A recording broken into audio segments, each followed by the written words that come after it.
82 మార్చి 29వ తారీఖున ఆదర్శ నగర్ హైదరాబాద్ క్వార్టర్స్లో ప్రకటన చేసినప్పుడు కొద్ది మందితో మొదలైంది, కొన్ని వేల మందికి పోగైంది. ఆ రోజున పెద్ద పెద్ద వాళ్ళు ఎవరో పార్టీకి అండదండలు అందించాల. పారిశ్రామికవేత్తలు కానీ పెద్ద పెద్ద భూస్వాములు కానీ ఎవరూ లేరు. సామాన్య కార్యకర్తలే రామారావు గారికి అండగా నిలబడ్డారు. సామాన్య రైతు కూలీలు కానీ, డ్రైవర్లు కానీ, ఆటో వాళ్ళు కానీ, రిక్షా వాళ్ళు కానీ వీళ్ళంతా సపోర్ట్ చేశారు.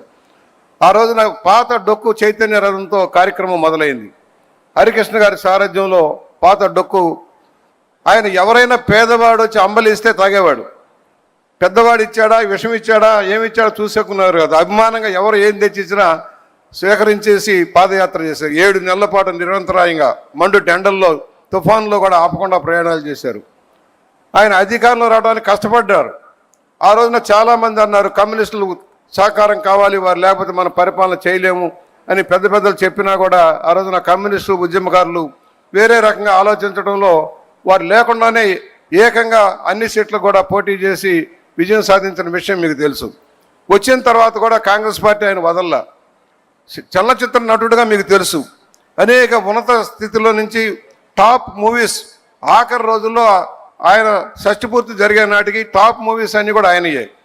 ఎక్కడ కూడా 300 రోజులు 200 రోజులు ఆడాయి చలనచిత్రాలన్నీ కూడా. బొబ్బిలిపులి, కొండవీటి సింహం, జస్టిస్ చౌదరి లాంటి సినిమాలు, వేటగాడు లాంటి సినిమాలు భారీగా నడిచే రోజుల్లో ఆయన రాజకీయాల్లోకి వచ్చారు.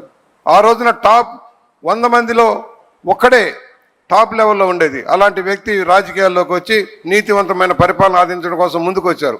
ఎదుర్కొన్నారు, సమస్యలు ఎదుర్కొన్నారు. నాదెండ్ల భాస్కరరావు సెకండ్ నడ్డు పెట్టి ఏ విధంగా దెబ్బతీశారో మనం చూసాం. దానికి కారణాలు మనకు తెలుసు. ఆయన అత్యుత్సాహం. మేము చిన్న సంఘటన చెబుతా, భాస్కరరావు ఉదంతానికి చెబుతున్నా. మేమందరం అన్నగారి దగ్గరికి వెళ్ళాం. అధికారులు ఉద్యమంలోకి వెళ్తూ ఉన్నారు.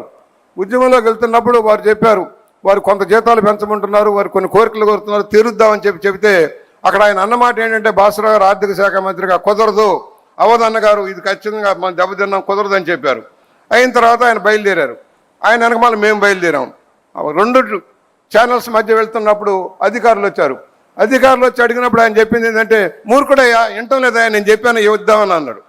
ఇవ్వమని చెప్పింది రామారావు గారు, ఇవ్వద్దని చెప్పింది భాస్కరరావు గారు. ఉద్యోగులకు ఇచ్చిన సందేశం ఏంటంటే రామారావు గారు వద్దన్నారని చెప్పే సందేశం. ఏదైతే దెబ్బతిని ఎన్డీఏ కూటమి ఏర్పాటై నేషనల్ ఫ్రంట్ ఏర్పాటైందో, దెబ్బతిన్న కేంద్ర ప్రభుత్వ పెద్దలు భాస్కరరావు గారిని అడ్డుపెట్టి రామారావు గారిని దించడం, పోరాటం అందరికి చాలా విషయాలన్నీ చెప్పారు. ఏ విధంగా పోరాటం జరిగింది, ఆ పోరాట నిర్వహణలో చంద్రబాబు గారి పాత్ర ఏంటి, మనం అందరినీ కూడగట్టి ఏ విధంగా నడిపారు. నెల రోజుల్లో భారతదేశంలో తిరిగి ఇందిరాగాంధీని జయించి అధికారంలోకి వచ్చిన ఏకైక నాయకుడు నందమూరి తారక రామారావు గారు. అలాంటి వ్యక్తి చలనచిత్రాల్లో మౌటం లేని మహారాజా కాదు, రాజకీయాల్లో కూడా నీతివంతమైన పరిపాలన అందించడం కోసం కృషి చేశారు. ఇవాళ మీరు జగన్మోహన్ రెడ్డిని చూస్తున్నారు. ఆయన తండ్రి నిర్వాహకం కూడా మీకు తెలియాల్సిన అవసరం ఉంది. రామారావు గారు కేవలం విద్యుత్ శక్తి ప్రాజెక్టుగా ఉన్న శ్రీశైలం ప్రాజెక్టుని మంచినీరు, తాగునీరు, సాగునీరు ఇచ్చేదానికి తెలుగు గంగతో మొదలు పెడితే దాన్ని అడ్డుకోవడం కోసం మిగులు జలాలు, నికర జలాలను వంకబెట్టి ఇతర రాష్ట్రాలకు ఆయుధాలు ఇచ్చి ఆలమట్టి లాంటి ప్రాజెక్టులు నిర్మాణం చేసి మనకి ఇబ్బంది కలిగించిన చరిత్ర రాజశేఖర రెడ్డిది. ఆ విధంగానే అదే కాకుండా ఏదైతే హిటాచి కుంభకోణం అని కోర్టులో కేసు వేయించాడు. అసలు ఆలు లేదు, సూలు లేదు, మొగుడు పేరు సోమలింగం ఉన్నట్టుగా ఏమీ లేని హిటాచి కుంభకోణం చేశారు. రామారావు గారు లంచాలు తీసుకున్నారని చెప్పే స్థాయికి ఎదిగి కోర్టులో విచారణకు రమ్మంటే పారిపోయిన పెద్ద మనిషి రాజశేఖర రెడ్డి. ఆయన కొడుకే కనుక ఇప్పుడు ఈ పరిపాలనలో ఏ విధంగా ఉందో మనం చూసాం. ఒక నికృష్ట రాజకీయాలు చేసి అరాచక ఆటక విధానాలతో రాష్ట్రాన్ని నాశనం చేసిన వ్యక్తి రామారావు గారు. అనేక సంస్కృతి, నేను మళ్ళా రిపీట్ చేయట్లేదు, అనేక సంస్కరణలు తెచ్చారు. మాండలిక వ్యవస్థ తెచ్చారు. క్రాంతి పథం ద్వారా అభివృద్ధి కార్యక్రమాలు చేశారు.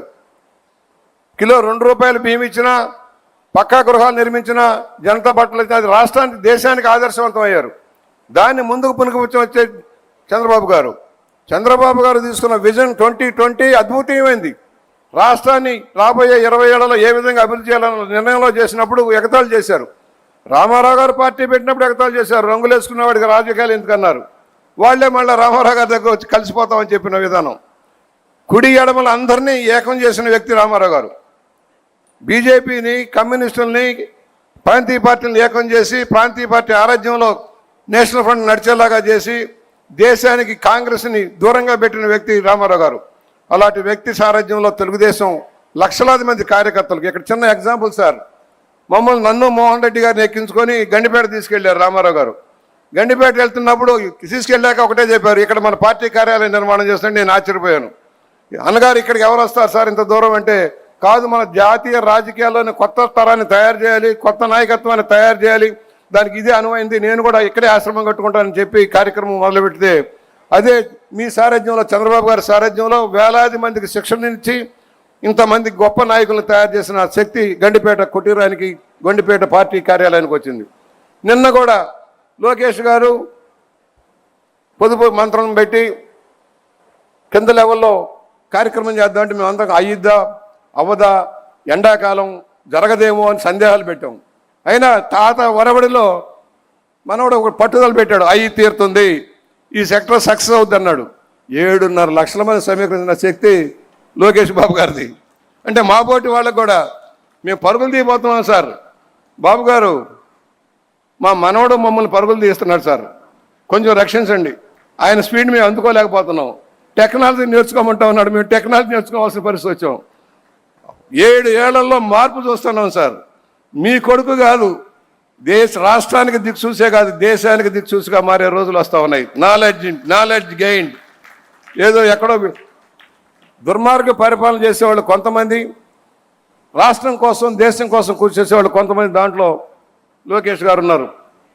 పులి కడుపున పులే పుడుతుంది, కాకపోతే పెద్ద పులి సాధువు, చిన్న పులి ఉగ్ర నరసింహం, తేడా అంతే. ఈ ఉగ్ర నరసింహం దెబ్బకి ప్రతిపక్షం ఎవడైతే ఉన్నాడో గొడ్డల పార్టీ పరారు. ఆయనది రెడ్ బుక్కే కాదు, పరిపాలన వికేంద్రీకరణ ద్వారా రాష్ట్రాన్ని సమగ్రంగా నిలబెట్టడం కోసం, తెలుగు జాతి ఐక్యత కోసం, ప్రపంచంలో మన ఖ్యాతి నిలబెట్టడం కోసం చంద్రబాబు గారు చేస్తున్న కృషిలో ప్రధాన పాత్ర వహిస్తున్న లోకేష్ గారికి కూడా మేము ధన్యవాదాలు తెలియజేస్తూ, యువతరం వచ్చింది, మా తరాలు కూడా అయిపోతాయి. కాకపోతే యువతరం నేర్చుకోవాల్సింది కష్టపడటం.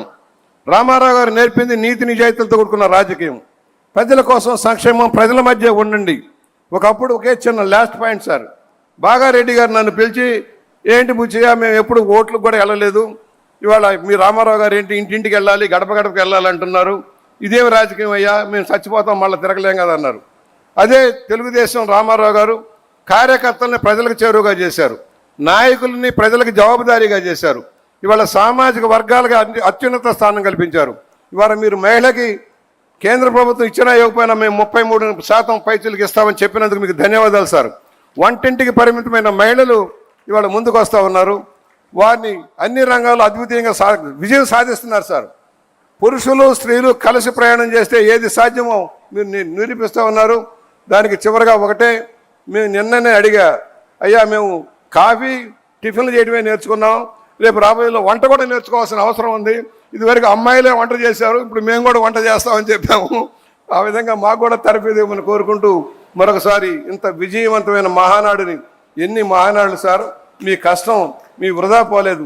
ఇవాళ కార్యకర్తలకు మనోధైర్యం, నాయకులకు మనోధైర్యం, చంద్రబాబు గారు ఉన్నారు, దానికి వారసత్వంగా లోకేష్ గారు వస్తూ ఉన్నారు.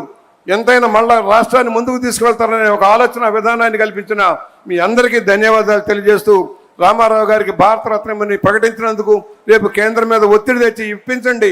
ఆయనకు అన్యాయం జరిగింది, పద్మభూషణ్ ఇవ్వలా, పద్మవిభూషణ్ ఇవ్వలా, దాదా ఫాల్కే అవార్డు ఇవ్వలా, చిన్న వాళ్ళకి ఇచ్చారే కానీ ఎవరికి ఆయన తెలుగుదేశం స్థాపించి కాంగ్రెస్ను మట్టి గడిపారన్న భావనతో ఆయనకి ఏ పదవులు సరిగా ఇవ్వలేదు, ఒక పద్మతీర్థుడు సరిపెట్టారు. మనకు దయచేసి పట్టుదల వహించి ఈ సంవత్సరం భారతరత్న ఇచ్చేలాగా కృషి చేయమని విజ్ఞప్తి చేస్తూ నమస్కారం, సెలవు.